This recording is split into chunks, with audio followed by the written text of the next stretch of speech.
आज आपण बघणार आहे पुढचा कन्सेप्ट इव्होल्युशन. आता इव्होल्युशनचा अर्थ काय? इव्होल्युशनचा अर्थ आहे उत्क्रांती.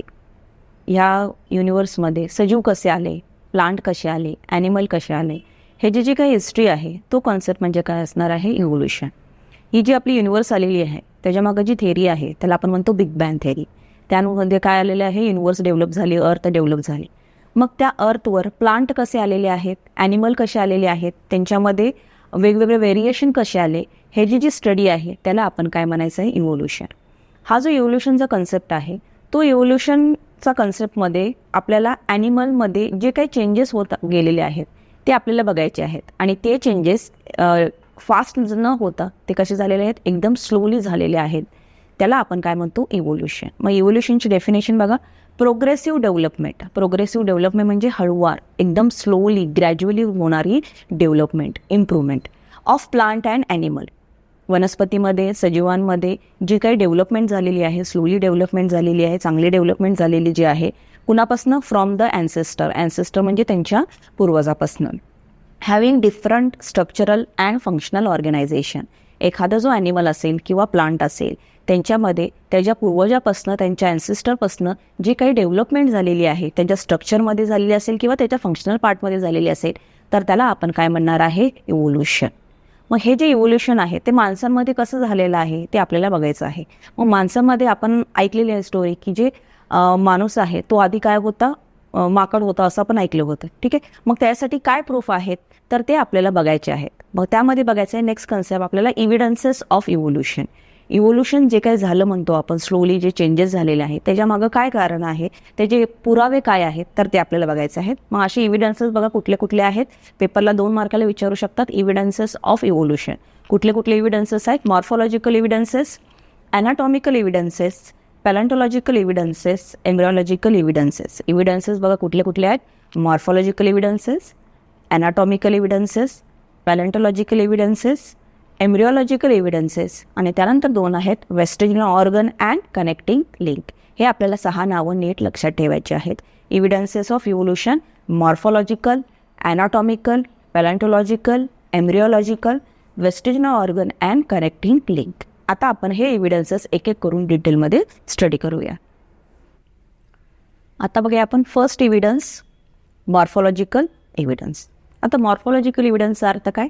जे आपल्याला एक्सटर्नली दिसणार आहे, बाहेरचं जे दिसणार आहे, विजिबल असणार आहेत कॅरेक्टर, त्याला आपण काय म्हणायचं आहे? Morphological evidence. एखादा ॲनिमल असेल किंवा प्लांट असेल त्याच्यामागे त्याच्या बाहेरचं जे एक्सटर्नल फीचर्स आहेत त्याला आपण म्हणणार आहे मॉर्फॉलॉजिकल एव्हिडन्स. डेफिनेशन बघा. Similarity in the external and visible feature. जे काय सिमिलॅरिटी आहे, समानता आहे कशामध्ये?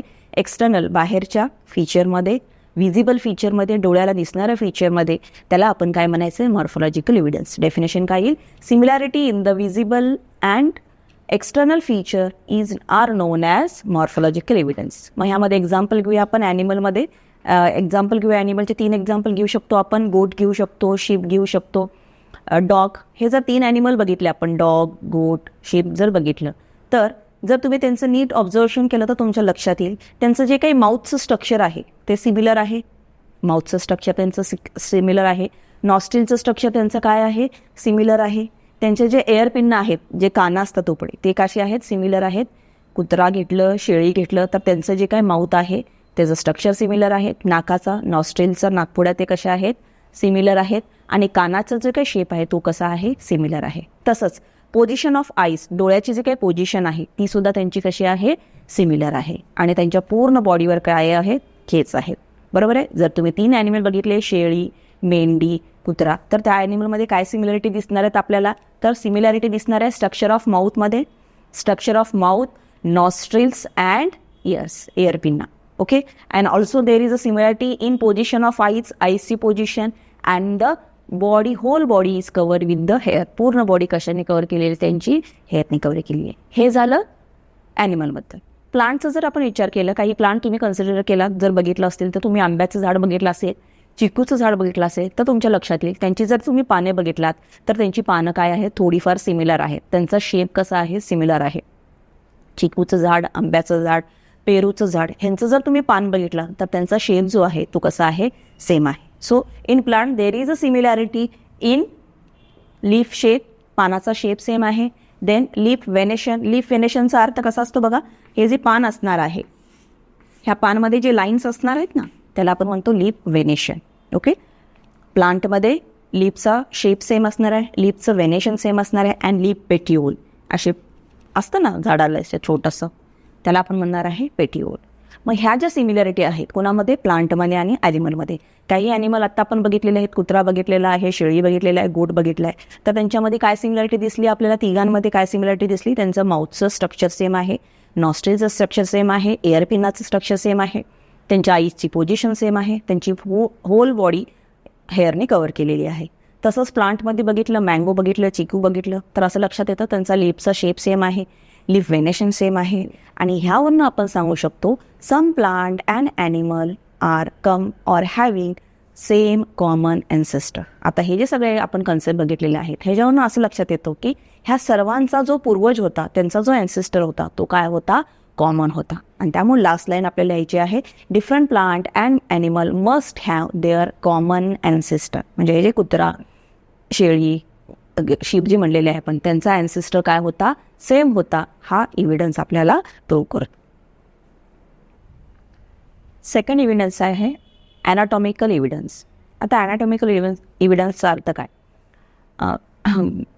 एखादा ऑर्गॅनिझम घेतला तर त्याच्या इंटरनल जे काही स्ट्रक्चर असणार आहे बोनचं, त्याला आपण म्हणतो त्याचे ॲनाटॉमी. बोनचं स्ट्रक्चर जे असेल त्याला आपण म्हणतो ॲनाटॉमी.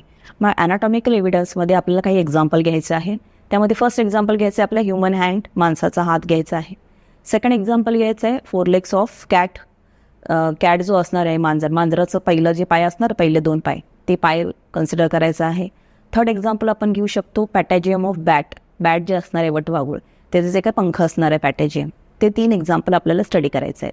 ह्युमनचा हँड, कॅटचं पुढचं पाय 4 leg of cat, and patagium of bat, बॅटचं पंख आहे ते स्टडी करायचं आहे. जर हे 3 जर आपण स्ट्रक्चर बघितले, विजिबली बघितले, तर त्याच्यामध्ये आपल्याला काहीही सिमिलॅरिटी दिसत नाही. आपला हात, मांजराचं पहिलं पाय आणि बॅटचं जे काही पंख असणार आहे त्याच्यामध्ये काहीही सिमिलॅरिटी नाही आहे, हे आपल्याला माहीत आहे. आणि प्रत्येकाचा यूजसुद्धा काय आहे, वेगळा आहे. आपल्या हाताचा यूज वेगळा, आपण काम करण्यासाठी, खाण्यासाठी ते वापरतो. कॅट जो असणार आहे तो चालण्यासाठी वापरणार आहे, बॅट जे आहे ते उडण्यासाठी वापरणार आहे. बरोबर आहे. हे जे 3 एक्झाम्पल आहे, human hand, 4 leg of cat, patagium of bat, हे जे आहेत हे 3ही एक्झाम्पल जर स्टडी केले तर त्यांचं एक्सटर्नल फीचर टोटली वेगळं आहे, त्यांचा यूजसुद्धा टोटली वेगळा आहे. पण जर त्यांचं इंटरनली आपण स्ट्रक्चर स्टडी केलं, बोनचं स्ट्रक्चर स्टडी केलं, बोन जॉईंटचं स्ट्रक्चर स्टडी केलं, तर असं लक्षात येतं ह्या 3ही एक्झाम्पलचं स्ट्रक्चर स्टडी केल्यावर त्यांचं बोन स्ट्रक्चर आणि बोन जॉईंटमध्ये कुठंतरी सिमिलॅरिटी आहे. आणि हेच प्रूव्ह आहे कशाचं, ॲनाटॉमिकल इव्हिडन्सचा. मग ह्याच्यावरनं काय लक्षात येते, हे जे 3 एक्झाम्पल आहे ज्याची पूर्ण कॅटेगरी वेगळं आहे, एक्सटर्नल फीचर वेगळं आहे, पण इंटरनली त्यांची बोनची जॉईनिंग सेम आहे, बोनचं स्ट्रक्चर सेम आहे. म्हणजे हे 3 एक्झाम्पल जे घेतलेले आहेत ह्यांचा जो पूर्वज आहे, ह्यांचा जो ॲन्सेस्टर आहे, हा मे बी काय असेल, कॉमन असेल. हे आपल्याला कशात कळणार आहे, ॲनाटॉमिकल एव्हिडन्स. मग ॲनाटॉमिकल एव्हिडन्सचा अर्थ काय आहे, एक्झाम्पल काय बघायचं आहे, human hand, 4 leg of cat, patagium of bat, हे जर 3 एक्झाम्पल स्टडी केले, then there is a difference in their feature and use. They have different use, different structure, different feature, but they have similar structure of bone and bone joint. त्यांच्यामध्ये similarity असेल कशामध्ये, त्यांच्या बोनमध्ये आणि त्यांच्या bone जॉईंटमध्ये. And this indicate that they have same common ancestor. That is the ॲनाटॉमिकल evidence. Next concept आहे that is the vestigial organ. Next concept कुठला आहे, वेस्टिजिनल ऑर्गन. आता वेस्टिजिनल ऑर्गनचा अर्थ काय, असा बॉडीचा पार्ट जो डिजनरेट होत आहे, नष्ट होत चाललेला आहे, अंडर डेव्हलप्ड आहे, अजून तो नीट डेव्हलप झालेला नाही आहे किंवा युजलेस आहे. आपल्या बॉडीचे असे काही पार्ट्स असतील ऑर्गॅनिझमच्या की जे आपण जास्त यूज करत नाही, त्याचा यूज होत नाही आहे, ते नष्ट होण्याच्या मार्गावर आलेले आहेत, तर त्या पार्टला आपण काय म्हणणार आहे, वेस्टिजिनल ऑर्गन. सो डेफिनेशन काय येईल, degenerated, useless or underdeveloped organ of organism is known as vestiginal organ. मग अशा कुठल्या ऑर्गन आहेत आपल्या बॉडीमध्ये जे आपण यूज करत नाही. फॉर एक्झाम्पल विसडमटीथ, अक्कलदाढ म्हणतो आपण त्याला, ज्याचा आपण यूज करत नाही. सेकंड जे आहे ते एअर पिन्ना. आपल्याला एअर पिन्ना आहेत पण ते आपण यूज करू शकत नाही. पण तेच मंकीमध्ये, कुत्र्याचे, मांजराचे जर तुम्ही कान बघितला तर त्यांचे जे एअर पिन्ना आहेत, कान जे आहेत ते त्यांची मूव्ह होतात, तुम्ही जर नीट ऑब्झर्व केलं तर लक्षात येईल, त्यांचे जे आहेत ते काय होणार आहेत, एअरपिनना मूव्ह होतात. म्हणजे ते काय करणार आहेत, ते त्याचा यूज करतायत. कुठला आवाज येत आहे तो आवाज जास्त ऐकण्यासाठी ते काय करतात, त्यांचे एअर मूव्ह करतात. म्हणजे एअरपिनना जे आहेत ते आपल्यामध्ये बी आहेत आणि कॅट, डॉगमध्ये, मंकीमध्ये सुद्धा आहेत. पण आपल्यामध्ये ते कसे आहेत, वेस्टेजनल आहेत. आपण ते यूज करत नाहीत. पण मंकी, कॅट, डॉग एअरपिनचा यूज करतात. नेक्स्ट कुठला आहेत बघा, अपेंडिक्स. अपेंडिक्स तुम्ही नाव ऐकलेलं असेल, आपल्या बॉडीचा पार्ट आहे तो. तो अपेंडिक्स आपल्यामध्ये युजफुल नाही आहे. आपल्यासाठी तो वेस्टेजन ऑर्गन आहे. पण तोच अपेंडिक्स जो आहे तो रुमिनंटमध्ये, रुमिनंट म्हणजे जे गाय, म्हैस जे गवत खातात अशा ॲनिमलमध्ये तो कसा आहे, ॲक्टिव्ह आहे. त्याचं रिझन, जे गाय, म्हैस जे असणार आहे ते गवत खातात आणि ते गवतामध्ये काय असतं, सेल्युलोज. त्याच्या डायजेशनसाठी अपेंडिक्सचा यूज होतो. पण आपण ते खात नाही. आपण जे काही खातो अन्न ते तळून, भाजून, शिजवून खातो. त्यासाठी आपल्याला अपेंडिक्सचा यूज होत नाही. आणि एक नेक्स्ट कन्सेप्ट, लास्ट कन्सेप्ट आहे, that is the tail bone.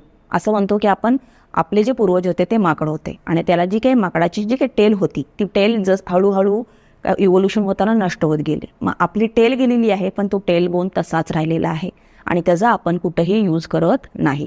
So 4 वेस्टेजन organ आपले आहेत, that is the appendix, tail bone, wisdom teeth आणि एअर पिन्ना. ह्या वेस्टेजनमधले 2 वेस्टेजन जे आहेत ते ॲनिमलमध्ये ॲक्टिव्ह आहेत, that is appendix and ear pinna. Okay. Next evidence आहे पॅलेंटॉलॉजिकल एव्हिडन्स. त्याला आपण जीवाश्मशास्त्र असं म्हटलं तरी चालेल. आता पॅलेंटॉलॉजिकल एव्हिडन्समध्ये काय बघायचं, आपल्याला 2 कन्सेप्ट बघायचे आहे. फर्स्ट आहे फॉसिल्स आणि सेकंड आहे कार्बन डेटिंग टेक्निक. आता फॉसिल्स म्हणजे काय, तुम्ही कन्सेप्ट ऐकला असेल, फॉसिल फ्युएल्स, जीवाश्म इंधने म्हणतो आपण.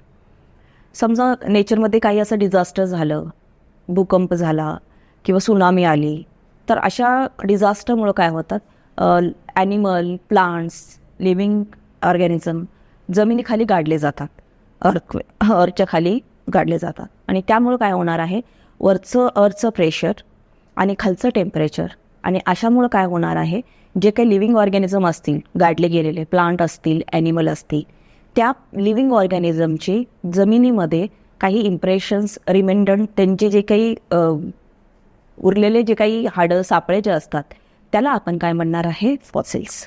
सो डेफिनेशन काय येईल बघा फॉसिल्सची, the remnant of living organism. Remnant of living organism म्हणजे जे काही नॅचरल क्लॅमिटीज होतील, डिझास्टर होतील, अर्थक्वेक असेल, सुनामी असेल, त्यामुळे जे काही लिव्हिंग ऑर्गॅनिझम, प्लांट, ॲनिमल किंवा काही प्राणी वगैरे जमिनीत गाडले गेले असतील, त्यांचे जे काही भाग राहिले असतील, रिमेनंट राहिले असतील, हाडं वगैरे, हाडाचे सापळे, that is remnant of living organism. Or impression of such animal, त्यांचे जे काही साचे असतील, that's are preserve deep down in the earth surface. आणि ते काय होतात, जमिनीमध्ये प्रिझर्व होतात, जतन होतात, आणि त्याला आपण काय म्हणायचं आहे, फॉसिल्स.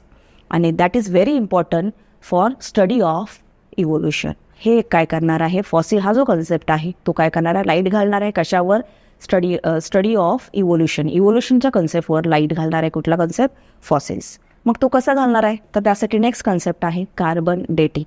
कार्बन डेटिंग ही एक टेक्निक आहे ज्यामध्ये आपण काय करणार आहे, एज डिटरमाइन करणार आहे fossils. Carbon dating, it is a technique which identify the age of fossils. एखादं जे काही फॉसिल आहे, जमिनीखाली मिळालेले जे एखादा हाडाचा सापळा असेल, काही रिमेंडंट असेल, तो जो फॉसिल आहे त्याची एज डिटरमाइन करायची जी टेक्निक आहे, त्या टेक्निकला आपण काय म्हणणार आहे, carbon dating technique. So what is the carbon dating technique, it is a technique which determine the age of fossils. मग आता ही टेक्निक कशी डिटरमाइन करणार आहे, कुठलाही लिव्हिंग ऑर्गॅनिझम असू दे, प्लांट असू दे, ॲनिमल असू दे, तर ते काय करत असतात, लाईव्ह असताना, जिवंत असताना कार्बन इनटेक करत असतात, काहीतरी अन्न खात असणार आहेत. ओके, तो जो कार्बन खाणार, ते जे लिव्हिंग ऑर्गॅनिझम कार्बन खाणार आहेत, तो कार्बन असणार आहे in the form of carbon 12. प्रत्येक लिव्हिंग ऑर्गॅनिझम ज्यावेळेस जगत असतात त्यावेळेस ते काय करत असतात, बॉडीमध्ये कार्बनचा इनटेक करत असतात, आणि तो कार्बन असणार आहे in the form of carbon 12. आता कार्बन 12 काय आहे, कार्बनचा जो काय मास नंबर आहे तो आहे 12. पण निसर्गामध्ये आढळताना carbon in the form of carbon 12, carbon 13, carbon 14च्या फॉर्ममध्ये आढळतो, ज्याला आपण आयसोटोप असं म्हणतो.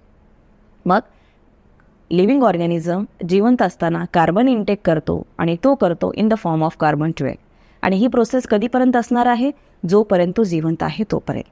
ज्यावेळेस तो मरणार आहे, ज्यावेळेस त्याची डेथ होईल, त्यावेळेस ही प्रोसेस काय होणार आहे, स्टॉप होणार आहे.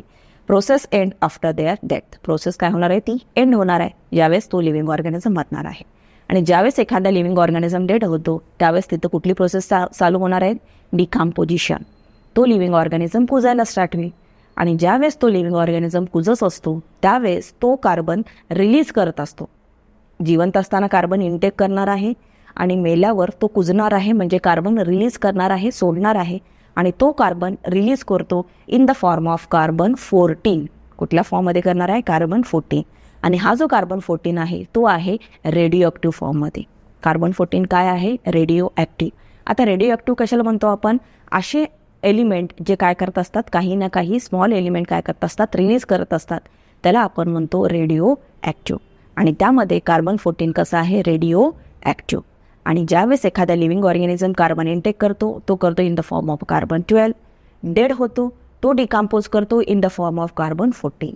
आणि त्यानुसार जो रेशो असणार आहे कार्बन 12 आणि कार्बन 14, ह्या दोघांचा रेशो जो असणार आहे त्याचा कंटिन्युअसली चेंज होणार आहे. जिवंत असताना कार्बन 12 खाल्लेला आहे, मेल्यावर तो कार्बन कुठल्या फॉर्ममध्ये रिलीज होतोय, कार्बन 14. हा रेशो जो आहे तो कंटिन्युअसली चेंज होतो आणि ह्या रेशोवरनं त्या फॉसिलचं काय डिटरमाइन करणार आहे, एज डिटरमाइन होणार आहे. आणि त्यासाठी कार्बन डेटिंग टेक्निक जी आहे ती हेल्पफुल आहे for determine the age of fossils. मग पेपरला 2 मार्काला विचारू शकतात, what are the application of carbon dating. First म्हणूया स्टडी ऑफ पॅलेंटॉलॉजिकल किंवा स्टडी ऑफ पॅलेंटॉलॉजी म्हणूया. Second, it help to determine the age of fossils. फॉसिल्सचं एज डिटरमाइन करण्यासाठी ही टेक्निक यूज होणार आहे. आणि ह्या टेक्निकमध्ये जो कार्बन असतो तो कुठला आहे, carbon 14. And that carbon 14 is radio active.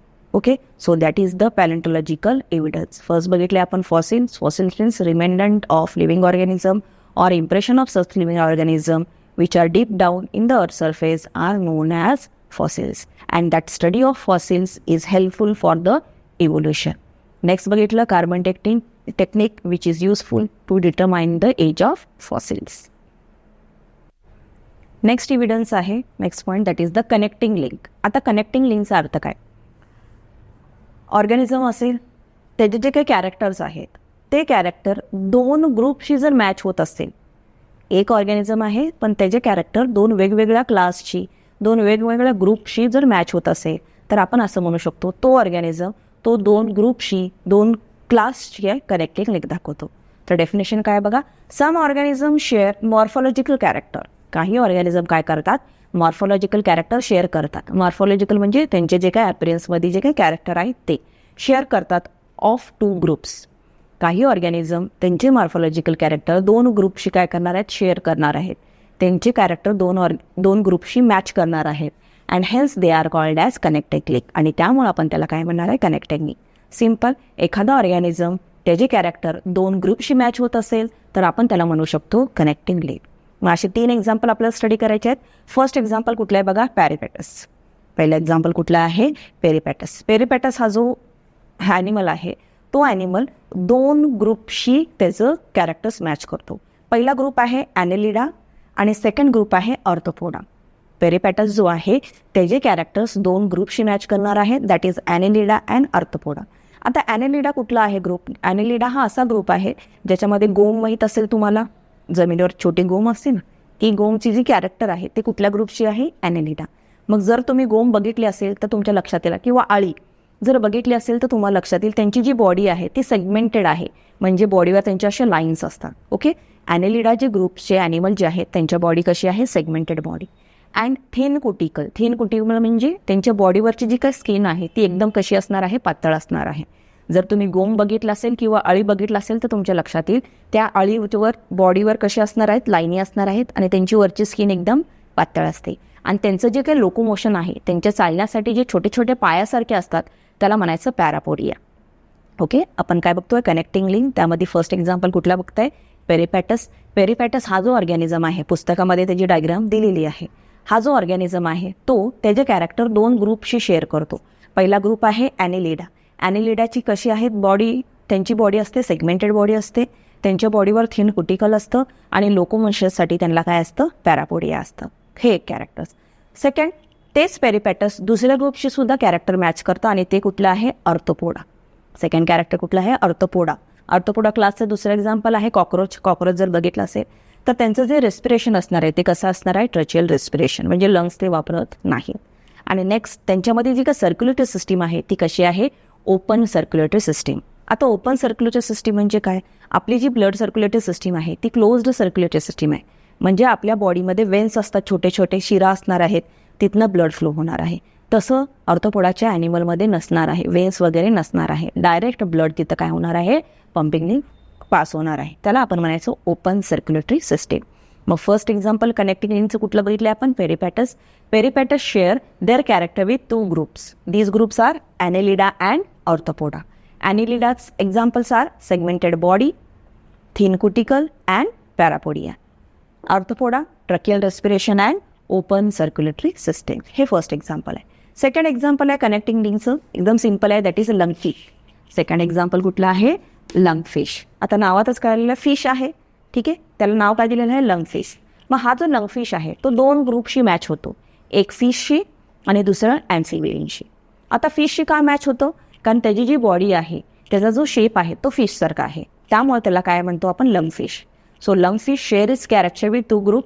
First one is fish. तो फर्स्ट फिशशी का मॅच करतो, कारण की त्याची बॉडी कुणासारखी आहे, फिशसारखी आहे.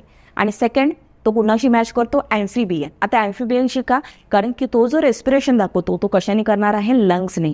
नावातच आहे लंग फिश. मग आपल्याला माहित आहे फिश लंग्सने रेस्पिरेशन करतात का, नाही. फिश कशाने रेस्पिरेशन करतात, गिल्सने. फिशमध्ये गिल्स असणार आहेत, पण ह्या फिशमध्ये गिल्स नाही आहे, तर लंग्स आहेत. आणि लंग्स असल्यामुळे तू कुणाशी मॅच करणार आहे, ॲम्फिबियनशी. आणि फिशसारखी बॉडी असल्यामुळे तो कुणाशी मॅच करतो, फिशशी. हा सेकंड एक्झाम्पल आहे.